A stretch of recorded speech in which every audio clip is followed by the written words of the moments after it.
ইব্রাহিম আলাইহিস সালামকে আল্লাহ তাআলা ঈমানের পরীক্ষা নিয়ে প্রথম ডিগ্রি দিলেন কি বলেন? আপনাকে ওয়াজ বুঝতেছেন? প্রথম ডিগ্রি কি দিলেন? নেতা। কি ডিগ্রি? নেতা। আল্লাহ তাআলা বলেন জাআইলুকা লিন-নাসি ইমামা, ইব্রাহিম তোমার আমি নেতা বানিয়ে দিয়ে দিলাম। বলি সুবহানাল্লাহ। এরপরে আল্লাহ রাব্বুল আলামিন সাইয়েদনা ইব্রাহিম আলাইহিস সালামকে আরো কয়েকটি পরীক্ষা দিলেন। নেওয়ার পরে আল্লাহ রাব্বুল আলামিন খুশি হয়ে সাইয়েদনা ইব্রাহিম আলাইহিস সালামকে বললেন, ইব্রাহিম তোমারে আমি এতদিন শুধু নবী রাখছিলাম, নবীর পরে নেতা বানাইলাম, এখন শুধু নেতা নাও, মিল্লাতা আবিকুম ইব্রাহিম, এখন আমি তোমারে তামাম দুনিয়ার সমস্ত মুমিনদের জন্য তোমারে আমি জাতির পিতা বানাই দিয়ে দিলাম। সুবহানাল্লাহ। কি পিতা? আমাদের জাতির পিতা কে? ভাই মাথা ঠিক আছে তো ইনশাআল্লাহ? মাথার ভিতরে অন্য কোন নেতা জাতির পিতা যেন না ডুবে। রাজি আছেন তো ইনশাআল্লাহ? ইনশাআল্লাহ। আমাদের মুসলমানদের ভিতরে মাঝে মধ্যে মাথার ভিতরে ঘুনে ধরে। বাঁশের মধ্যে ঘুণ ধরে না ভাই? বাঁশের মধ্যে ঘুণ ধরে কিনা?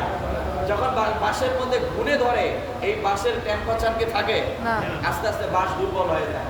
মুমিনের ঈমানের ভিতরে, ব্রেনের ভিতরে যদি শয়তান নামক ঘুণে প্রবেশ করে, তাহলে আস্তে আস্তে ঈমান তার কাছ থেকে দূরে সরে যায়।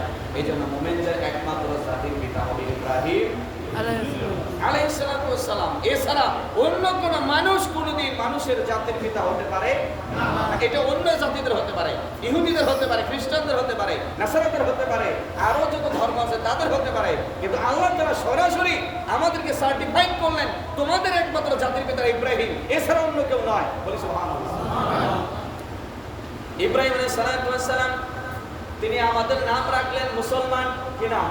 মুসলমান। মুসলমান। আল্লাহ বলেন হুয়া সাম্মাকুমুল মুসলিমিন, তোমাদের পিতা হলো ইব্রাহিম আলাইহিস সালাম, জাতির পিতা, আর তিনি তোমাদের নাম রেখেছেন মুসলিমিন। কি নাম? মুসলিমিন। আমরা যে মুসলিম দাবি করি, এই নামটা কার দেওয়া বলেন?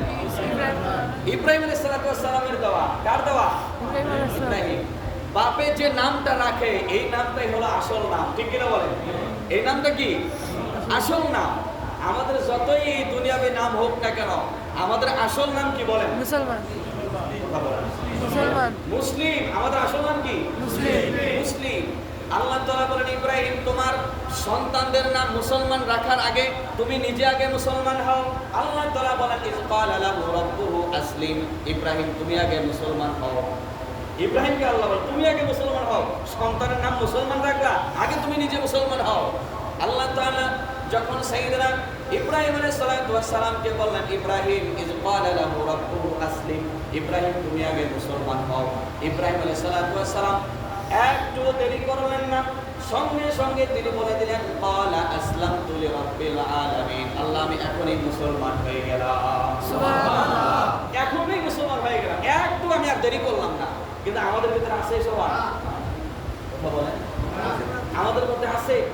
আমরা মুসলমানরা ঈমান বিক্রি করতে একটু বিন্দু পরিমাণ পিছপা হই না। ঠিক কিনা বলেন?